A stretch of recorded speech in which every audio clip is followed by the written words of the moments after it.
कहानी शुरू होती है। हम एक लड़की को देखते हैं जो समुद्र के किनारे घूम रही थी। उसे वहाँ पर एक सूटकेस नजर आता है। जैसे ही वो उसे खोलती है उसकी बदबू से उसे उल्टी आ जाती है और उसमें से किसी का कटा हुआ हाथ निकलता है। अब कहानी चली जाती है 10 साल पीछे। हम यहाँ पर जान पाते हैं ये किसका हाथ था और इसके साथ क्या हुआ था, उसकी ऐसी हालत क्यों हुई। हम मेलिनी नाम की एक लड़की को देखते हैं जो एक होटल में वेट्रेस का काम करती थी और साथ ही साथ नर्सिंग की पढ़ाई भी कर रही थी। एक दिन उसके पास एक आदमी आता है जो उसके साथ वहीं पर वेटर का काम करता था। उस आदमी का नाम बिल होता है। वो उसको अपने साथ बाहर खाने पर ले जाने का पूछता है। अब मेलिनी भी ये जानती थी कि इसकी पहले भी एक दोस्त है। ये उसके साथ फिर भी जाने के लिए तैयार हो जाती है। ये कसिनो में काफी वक्त गुजारते हैं, गेम्स खेलते हैं। बिल अब मेलिनी को अपने लिए बहुत खास समझने लगा था क्योंकि वो गेम्स में अच्छे खासे पैसे कमा रहा था। उसे ऐसा लग रहा था कि वो उसके लिए बहुत लकी है।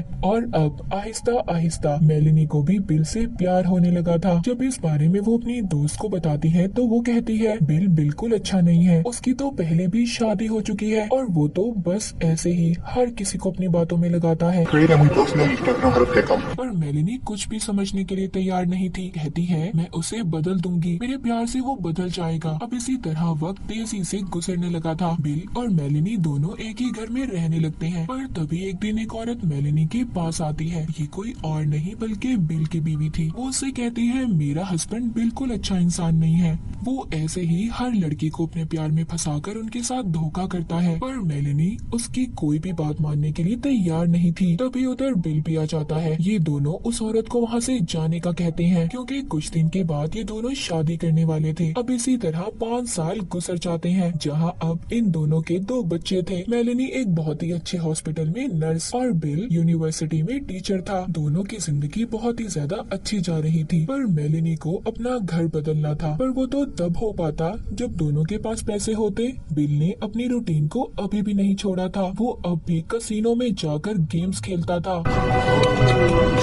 उसने अभी भी एक लड़की को अपनी दोस्त बनाया हुआ था जिसका मेलिनी को बहुत जल्द पता चल जाता है कि वो उसे धोखा दे रहा है। उसके पास से उसे एक लड़की का नंबर भी मिलता है जिस पर उसका नाम भी लिखा हुआ था। अगले दिन जब वो अपने हॉस्पिटल में जाती है तो उस नाम की ही लड़की उसके पास अपना चेकअप करवाने आई थी और बातों ही बातों में ये उससे पूछ लेती है जिससे इसको पता चलता है कि ये बिल की ही यूनिवर्सिटी की है। ये सब तो सुनकर जैसे वो पागल सी हो गई थी कि इतना वक्त एक साथ गुजारने के बाद बिल अब भी उसको धोखा दे रहा था। ये रात को बिल का पीछा भी करती है और अपनी आंखों से उसे देख लेती है उस लड़की के साथ। मगर ये अब भी बिल को कुछ नहीं कहती क्योंकि ये अपने बच्चों की वजह से चुप थी। ये अपने बच्चों की वजह से ही बिल को छोड़ना नहीं चाहती थी क्योंकि ये जानती थी कि इन सब चीजों का असर उसके बच्चों पर होगा। वो अपने हस्बैंड के बार बार झूठ बोलने पर तंग आ चुकी थी, रोज रात देर तक उसका इंतजार करना। पर अब वो ये फैसला करती है कि अगर बिल उसको धोखा दे सकता है तो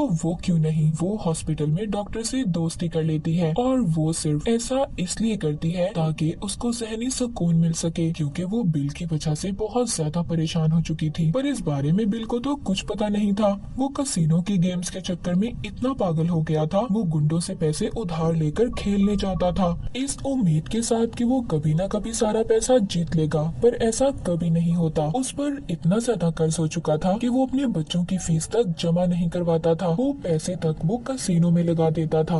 वो हफ्तों हफ्तों तक गायब रहता था और जब मेलिनी उसको फोन करती तो वो उसका फोन तक नहीं उठाता था। उनका रिश्ता बस टूटने ही वाला था। पर वो बिल को डाइवोर्स देना नहीं चाहती थी क्योंकि बचपन में भी उसके साथ ये सब हुआ था। उसके डैड की मौत के बाद उसकी मॉम ने दूसरी शादी कर ली थी पर उसको वैसा प्यार नहीं मिल सका जैसा उसे उसके सगे डैड से मिलता और यही सब वो अपने बच्चों के साथ होने देना नहीं चाहती थी। अब इसी तरह देखते देखते 4 साल और गुजर जाते हैं। उनको उनका दूसरा घर भी अब मिलने वाला था। पर ऐसा कैसे हो पाता, उसके लिए तो इन्हें पैसे चाहिए थे और बिल के पास कोई पैसा नहीं था। वो अपनी अय्याशी की जिंदगी में मगन था। एक दिन मेलिनी उस लड़की का मैसेज पढ़ती है जो बिल की दोस्त थी, जो उसके साथ उसकी यूनिवर्सिटी में भी थी। वो उसको अपने पास बुला रही थी। जब ये उसका पीछा करती है तो बिल उस लड़की को लेकर जाने ही वाला था पर ये पार्किंग एरिया से गाड़ी को दूसरी साइड पर खड़ा कर देती है क्योंकि गाड़ी की दूसरी चाबी मेलिनी के पास थी। अब जब बिल घर आता है तो उसको बहुत गुस्सा आता है क्योंकि वो जानता था कि ये काम मेलिनी ने किया है। वो उस पर चिल्लाता है, उसे मारने भी वाला था। पर ऐसा नहीं करता। मेलेनी उसके ऐसे रवैये से बहुत ज्यादा तंग आ चुकी थी। अब एक दिन जिस हॉस्पिटल में वो काम करती थी वहाँ से डॉक्टर के पेपर्स चुराती है जिस पर उनके साइन थे और उनकी नकल करने लगती है। अब ऐसा क्यों था और क्या चल रहा था उसके दिमाग में कोई नहीं जानता था। अब वो एक रात बहुत प्यारी तैयार होती है अपने नए घर की खुशी में, बिल के साथ बहुत अच्छा वक्त गुजारती है इस उम्मीद के साथ कि उनकी जिंदगी बदलने वाली है, पर ऐसा कुछ नहीं होता। अब कहानी को हमें वहीं से दिखाया जाता है जहाँ से शुरू हुई थी। वो सूटकेस जो उस लड़की को मिला था, जब वो पुलिस को बुलाती है तो यहाँ पर पता चलता है इससे पहले भी पुलिस को ऐसे ही 2 सूटकेस मिले थे जिनमें एक ही इंसान के अलग अलग जिस्म के हिस्से मौजूद थे। अब आखिरी सूटकेस में बिल का जब सर मिलता है तो पुलिस को पता चल जाता है कि ये बिल की लाश थी। जी हाँ, उस सूटकेस में बिल की लाश थी, वो मर चुका था। पुलिस अब मेलेनी के पास जाती है जो अपने मॉम डैड के घर पर रह रही थी। जब इसको पता चलता है कि बिल मर चुका है और वो भी इतने बुरे तरीके से किसी ने मार दिया, तो वो तो जैसी पागल सी हो जाती है।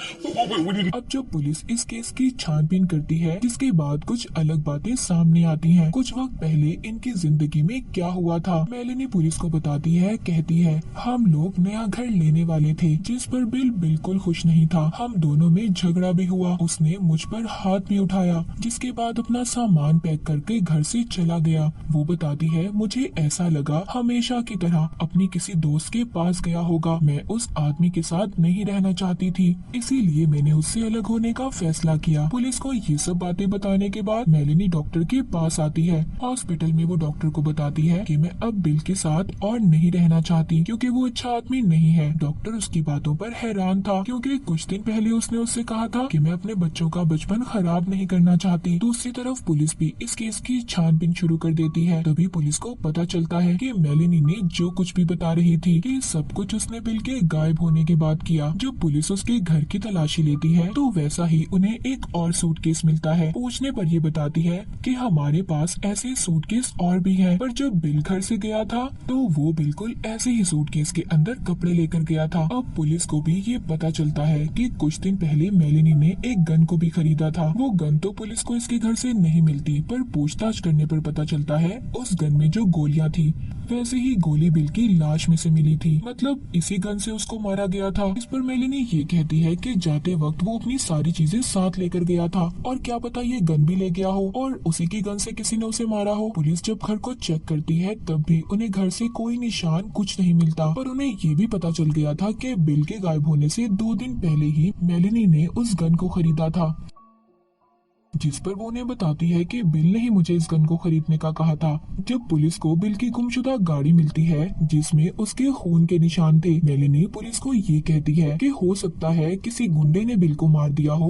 वो अक्सर पैसे उधार लेता था पर पुलिस को ऐसा नहीं लगता। वो कहते हैं कि पैसों के पीछे कोई किसी को इतनी बेरहमी से क्यों मारेगा, और फिर लाश को भी तो छुपाने की कोशिश की गई है। ये किसी ऐसे इंसान का काम है जो बिल से बहुत ज्यादा नफरत करता था और उसके दिल में उसके लिए बेइंतहा गुस्सा था। बिल की बहन को भी यही सब लग रहा था कि मेलेनी ही थी जो उससे सबसे ज्यादा नफरत करती थी। वो सारी बात जाकर पुलिस को बता देती है कि मेलेनी और बिल के दरमियान क्या चल रहा था।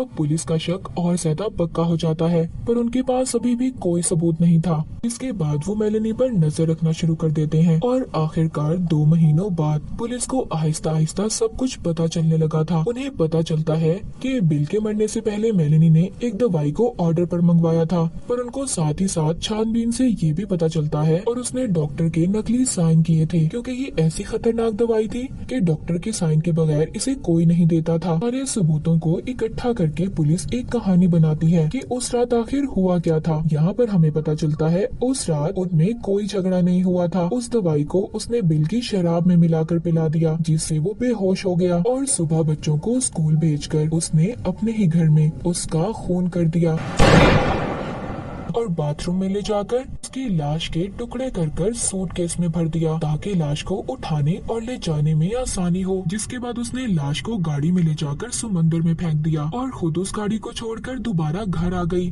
उसने अपने सारे घर को साफ कर लिया, पर वो अपने जूतों के बारे में भूल गई थी, जिस वजह से पुलिस को भी उसके खिलाफ सबूत मिला था क्योंकि उसके जूतों पर जो खून के निशान थे वैसे ही निशान उनको बिल की गाड़ी से मिले थे। मेलेनी अब पकड़ी जा चुकी थी।